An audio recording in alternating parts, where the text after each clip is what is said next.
संजय जायसवाल जी हैं, कोई काम लायक नहीं है। आज तक हमारे गांव में आई भी नहीं की है, आज तक नहीं है। तो उसी से कोई उसका ही नहीं है। चलिए, लोकसभा सीट के लिए बीजेपी ठीक है, हम लोगों का कैंडिडेट दब है। आपने सही बात बताई। लेकिन बीजेपी पार्टी हम लोगों का मोदी जी ठीक है, जो कर रहे हैं सो सही कर रहे हैं। अब आस्ते आस्ते ना बदलाव की पोजीशन आएगी, तो उस तरह जब मौका आएगी तो बदलाव का पोजीशन होगा। अच्छा सर, महागठबंधन से एक प्रत्याशी है मदन मोहन तिवारी जी, उनके बारे में आपका क्या ख्याल है सर? विपक्षी मजबूत रहेगा तब काम होगा। और मदन मोहन प्रसाद तिवारी ने भी, उनका वापसी भी है, वो भी कार्यरत व्यक्ति है, जरी से काम करने वाले व्यक्ति है, जमीनी स्तर का नेता है। बिल्कुल। और भी तमाम लोग हैं, इनसे भी बात कर लेते हैं। और ये शरीर से अपाहिज है, ये हैंडीक्राफ्ट व्यक्ति हैं, और आपको दिखाई देता है? हाँ, जरूर दिखाई देता है।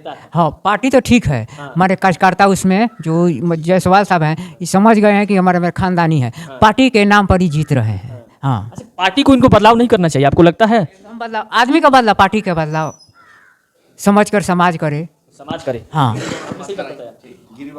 कि उनकी पार्टी के अंदर में भ्रष्टाचारी लोग हैं, और बार बार वो कह रहे हैं, हर भाषण में ये उनका उद्बोधन हो रहा है कि हम भ्रष्टाचारियों को मिटा। समाज से विशेष इन लोग ताल्लुक रखते हैं, इनके पास हम लोग आए हुए हैं आगामी लोकसभा चुनाव को लेकर के, और विशेष देश में तमाम मुद्दे हैं या शंभूनाथ पांडे इस मंदिर के बारे में आपने बहुत योगदान दिया है। जैसे हम लोग देश के लिए बहुत सारे वीर भी पैदा हुए, चंद्रशेखर आजाद जी, भगत सिंह जी, देश के लिए बलिदान दिए, लेकिन आपने इस मंदिर के लिए, सनातन धर्म के लिए आपने बलिदान दिया है। तो सबसे पहले धर्म या देश? देश है। देश ही है। तो हम लोग जानने का प्रयास करते हैं, आपके देश के सबसे चहीता प्रधानमंत्री अभी तक कौन हुए जो देश में काम किए हैं? अभी तो मेरे अथी में, माने जीवन में चहेता प्रधानमंत्री तो अभी तो मोदी जी हैं। इस चीज़ को मानते हैं। अच्छा, मोदी जी का 5 ऐसा उपलब्धि आप बता दीजिए, ये दर्शक आपसे जानना चाहते हैं, जो देश हित के लिए काम किया है, जनहित के लिए काम किया है। सबसे पहले काम तो ये किया कि हमारा भारत जो है धर्म प्रधान देश है, सनातन संस्कृति वाली देश है, और इतिहास है। इसमें भारत को भारत माता की संज्ञा दी गई है। ये मातृशक्ति प्रधान देश है, और जो इस देश के सेवक वही हो सकता है जो इस संस्कृति की रक्षा करे, जो है सो। सही बात बोला। लेकिन आपने बताया मोदी जी का नाम, तो सबसे बेहतर कौन, सबसे बेहतरीन कौन है जिसका परफॉर्मेंस सबसे तगड़ा हो, अटल बिहारी वाजपेयी या नरेंद्र मोदी? वाजपेयी जी भी अपने स्थान पर बहुत अच्छे थे, बहुत अच्छा काम करना चाहते थे, लेकिन वो सशक्त सरकार के प्रधान नहीं बन सके, तो उनकी सरकार सशक्त नहीं बन सकी, जिसके चलते वो उतना काम नहीं कर सके। उनकी विचार तो अलग ही है, लेकिन जो सनातन संस्कृति की जो रक्षा होनी चाहिए, वही भारत, जो पहले इसको आर्यावर्त कहा जाता था, और आर्यावर्त में बहुत सारे, जैसे बंगाल, पाकिस्तान हुआ, अफगानिस्तान का पार्ट हुआ, बर्मा का पार्ट हुआ, जैसे बांग्लादेश का पार्ट हुआ, और नेपाल का भी कुछ पार्ट हुआ। ये सब मिला करके हम लोग अपने जो पूजा पाठ पंडित जी लोग कराता है, संकल्प कराता है, तो उसमें लोग कहता है कि आर्यावर्त से देशांतर्गत जो सो, तो उसमें भी आर्यावर्त की बात आई है, और इसी को आर्यावर्त कहा जाता है। आपने मोदी जी के बाद, उस देश के विपक्ष नेता हैं, कांग्रेस पार्टी के, आम आदमी पार्टी के, टीएमसी के, समाजवादी के, जदयू के, आरजेडी के, आप समझ सकते हैं यहाँ दक्षिण भारत से लेकर उत्तर तक विपक्ष के दल हैं। उनका ये कहना है मोदी जी का राजनीति का अस्तित्व नहीं है, और इस देश में मुसलमान ना होता, बगल में पाकिस्तान ना होता, तो मोदी जी का कोई एजेंडा नहीं होता। इस बात से आप कितना तथ्य रखते हैं? ऐसी कोई बात नहीं है, मुसलमान भी हमारे भाई हैं। हमारे कहने मतलब है कि ये जो माने विविधता में एकता का प्रतीक है, जो है सो। यहाँ पर भारत में सबसे ज़्यादा हिंदू निवासी लोग हैं, और हमारे मुसलमान भी हिंदू संस्कृति में भी पलते हैं और पले हुए हैं। वो उसको मुसलमान नहीं कहा जाता है, बल्कि ये स्पष्ट हो गया है कि भारत के जो मुसलमान हैं वो पूर्व के हिंदू ही हैं, क्योंकि इतिहास भी है ऐसा कि भारत में हिंदुओं की संख्या ज़्यादा। जैसे कश्मीर की बात है, कश्मीर में के राजा जो है सो, राजा हरि सिंह थे, हिंदू राजा थे, जो सो वहाँ पर करीब 12,000 मंदिरें थी, जो है सो। पहले जब मुगल काल में मुसलमान लोग जो पश्चिम से आए, तो उस पर अतिक्रमण किया, और हमारे जो मंदिरें था उसको ध्वस्त कर दिया, ऐसे ही छोड़ दिया। वहाँ से हिंदुओं को भगाना शुरू कर दिया। कुछ मजबूरी में भी हिंदू मुसलमान बन गए रहने के लिए, क्योंकि उनकी जो संपत्ति थी वहीं पर छोड़कर नहीं भागे, मजबूरी में उनको मुस्लिम धर्म अपनाना पड़ा, इस्लाम अपनाना पड़ा। लेकिन एक भारतीय जनता पार्टी की ओर से एक नारा आया है, आपने सुना होगा, अब की बार 400 पार। एक नारा है। और दूसरा चीज़ हम लोग ये बताना चाहते हैं, 1983 में 1983 में राजीव गांधी जी का उस समय भी 400 पार आया था कांग्रेस को। उनका तो ये नारा नहीं था अब की बार 400 पार। पहला चीज़ तो ये बीजेपी एजेंडा बना रही है। और सेकेंड चीज़ ये है, भारतीय जनता पार्टी का एक और एजेंडा है, कांग्रेस मुक्त भारत।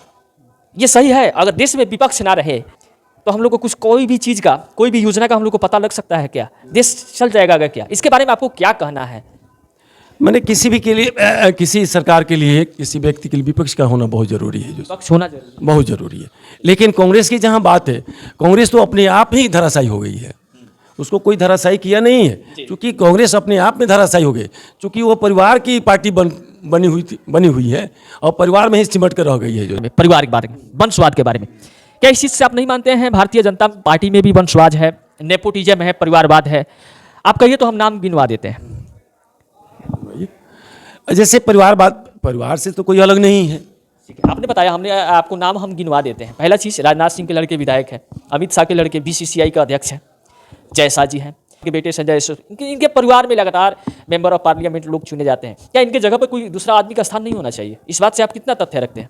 होना ही चाहिए, हम कहाँ कहते हैं कि नहीं होना चाहिए। विपक्ष होना बहुत जरूरी है, परिवार से भी हटकर होना चाहिए। अब है कि प्रधानमंत्री जब होगा तो प्रधानमंत्री का बेटा का प्रधानमंत्री हुआ, ये तो नहीं है, यहाँ तो नहीं है, क्योंकि वो तो मुखिया है। अच्छा, पार्टी का वही पार्टी का अध्यक्ष होगा, जो पिता पार्टी का अध्यक्ष हुआ तो बेटा पार्टी का अध्यक्ष। लेकिन अभी तो कांग्रेस में सर उस चीज़ बात करते हैं, उस चीज़ से कांग्रेस तो अभी हट के चल रही है ना। अभी आप देखिए, राष्ट्रीय सम्मेलन के लिए कांग्रेस के अध्यक्ष हैं मल्लिकार्जुन खड़गे जी हैं।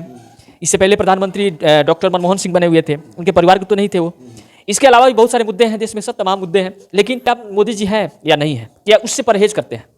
तब भ्रष्टाचार जैसा कि आजकल समय जो हम लोग देख रहे हैं, पहले हम लोग कांग्रेस के ज़माने में, मनमोहन सिंह के ज़माने में कभी ईडी सीडी के हम लोग नाम ही नहीं जानते थे, ईडी क्या है जी उसको। लेकिन मोदी जी आए तब हम लोग जाने कि CBI और ईडी है, इस देश में काम कर रही है जो सो, ये संस्था है। ऐसा बात नहीं है, भारतीय जनता पार्टी के जो नेता हैं ये भ्रष्टाचार नहीं है, चोर नहीं है, करप्ट लोग नहीं है, ये सारे लोग हैं। आपको हम नाम दे देते हैं। पहले सर, सबसे पहले हम लोग नाम करते हैं मध्य प्रदेश के मुख्यमंत्री से। अपने मामा जी का नाम सुना होगा, उनके ऊपर तिवारी के नाम पे दाग है, हेमंत बिश्व शर्मा के नाम पे दाग है, बहुत सारे ऐसे नेता हैं, पेमा खांडू के नाम पे भी है जो दक्षिण भारत के हैं। लेकिन भारतीय जनता पार्टी इन पे CBI, EDI, इनकम टैक्स वगैरह कुछ करती नहीं है। आप देख सकते हैं इस चीज़ से, आप दोनों में कैसे अंतर देखते हैं? हमारे का मतलब है कि कोई ऐसा ऑपरेशन नहीं है कि एक ही बार में साफ हो जाए जो सो। लेकिन मोदी जी के दिमाग में ये बात है, क्या करके रखेंगे जो सो। अपने पार्टी से साफ करें सर, अपने पार्टी से साफ करें। अपनी पार्टी से साफ करेंगे, मौका जब आएगा तब वो होगा। चलिए, एक क्लास मौके का इंतजार है। अब है कि पूरे भारत के सारे चोरों को एक साथ पकड़ना हम कहते हैं कि एक थाना की बात है, दुर्गा जी बहुत ईमानदार हैं, बहुत अच्छे हैं, उनको भी अपनी जान बचानी है और पद पर रहेंगे तब वो काम कर पाएंगे। अगर दरोगा जी से अगर कल ही उनको कोई मार दे, गोली मार दे और चले जाएंगे, 3 लोग का कौन साफ करेगा? इसलिए क्रमबद्ध। आपको लगता है इस देश में महंगाई है या नहीं है? हमको नहीं लगता है महंगाई है, महंगाई नहीं है। चलिए, ये पब्लिक आपको नंबर देगी, आप सही बोल रहे हैं या गलत बोल रहे हैं। सेकंड सर, सवाल ये है, इस देश में प्राइवेटेशन को बढ़ावा दिया जा रहा है या नहीं दिया जा रहा है? निजीकरण को ना, प्राइवेटेशन को बढ़ावा दिया जाए, देना चाहिए, देना चाहिए। हाँ हाँ ना, हाँ हाँ देना चाहिए। हाँ। अच्छा, आपको कभी भविष्य में, इन फ्यूचर में कभी राहुल गांधी प्रधानमंत्री बनते हुए आप देखना चाहते हैं या नहीं देखता जाता? अभी तो हम पसंद नहीं करते हैं। पसंद नहीं करते ना, राहुल नहीं करते। हम लोग बात करेंगे, एक छोटा सा हम लोग आ जाते हैं पश्चिम चंपारण लोकसभा पे। इस बार क्या लगता है पश्चिम चंपारण लोकसभा में क्या होने वाला है? यहाँ के निर्दलीय उम्मीदवार मनीष कश्यप जी हैं, भारतीय जनता पार्टी से जायसवाल जी हैं, और महागठबंधन से जो कांग्रेस पार्टी के मदन मोहन तिवारी जी हैं। क्या लगता है आपको, तीनों में सबसे भारी कौन है वोट के मामला में? भारी तो जायसवाल जी हैं। जायसवाल जी हैं। कैसे सर? अब जायसवाल जी क्या, हर तबके में उनकी पैठ है। भारतीय जनता पार्टी के सर चंपारण में बेस वोट क्या है? बेस वोट क्या है? बेस वोट तो फॉरवर्ड लो है, बेस वोट जो जात भी है और फॉरवर्ड की बात नहीं है। नहीं ना, उसमें बेस वोट है। बेस वोट तो मैंने हर तो समझ में आता है सर, महागठबंधन का बेस वोट MY समीकरण है, मुस्लिम यादव, ये तो समझ में आ जाता है। हरिजन भी आते हैं, SC ST वाले भी आते हैं, उनके पास तो ये हम लोग देहाती भाषा में बोलते हैं ना, हम लोग बेड़ी बनवा देते हैं, उसमें धान रखा हुआ है, ये तो फिक्स है। लेकिन भारतीय जनता पार्टी का इस बार बेस वोट हमको दिखाई नहीं दे रहा है बनिया के अलावा। नहीं, ऐसी बात नहीं है। बेस वोट क्यों नहीं है साहब? लेकिन जीत जाएंगे जायसवाल जी, है? जायसवाल जी जीत जाएंगे। हाँ, निश्चित।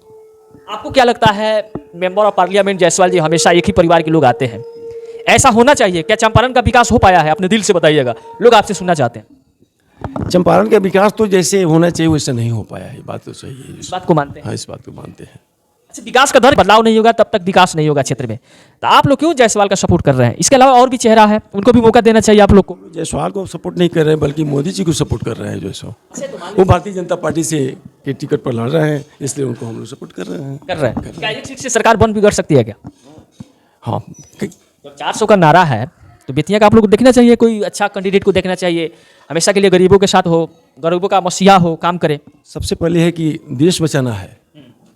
और सब पब्लिक ओपिनियन ले लेते हैं बेतिया आगामी लोकसभा क्षेत्र के लिए, तो नाम क्या है सर? मेरा नाम तो हुआ चंदेश्वर पांडे हुआ। अच्छा पंडित जी, एक चीज़ बताइए, बेतिया लोकसभा के लिए सबसे परफेक्ट जनहित, राष्ट्रहित, सेवा करने वाला, गरीबों का मसीहा, हर क्षेत्र पे काम, सारे मुद्दे हैं, तमाम मुद्दे हैं, किस चीज़ को आप लोग देखते हुए वोट करिएगा इस बार 24 में? अरे 24 में वोट करना है भाई, मैंने जो कुछ हुआ है और होने वाला है, तो मान लीजिए भारतीय जनता पार्टी ने मैंने पिछले बार सरकार में इधर उधर थी, फिर एकजुट हुआ, तो मान लीजिए जब हम लोग बिखरे हुए हैं तब तो विकास की बारी नहीं आएगी, फिर जुटे हुए हैं, विकास होगी। भारतीय जनता पार्टी है तो विकास करिए रही है, मान लीजिए रोड है, बिजली लगिए रही है, मैंने जो होना है वो भारतीय जनता पार्टी की तरफ से तो हो ही रही है, उसमें कहाँ दिक्कत है?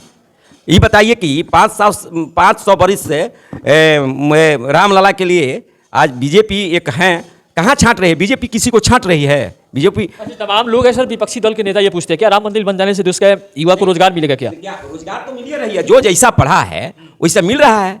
अच्छा, राम है तब ना हम हैं, आप हैं तब हम हैं। अरे विपक्ष दल के लोग ये भी बोलते हैं राम की लाने की कोई जरूरत नहीं है, राम तो खुद भगवान है, अब भगवान को लाने को हम लोग को क्या औकात है? भगवान हम ही लोग के अंदर विराजमान होते हैं तो हम लोग के वाणी निकलती है, इसलिए मान लीजिए अब की जनता तो जिसको चाहेगी, जनता ही भगवान है, जनता जिसको चाहेगी उसी को जिता। बेतिया लोकसभा सीट के लिए सबसे बढ़िया कौन कैंडिडेट है अभी तक? सबसे बढ़िया कौन है?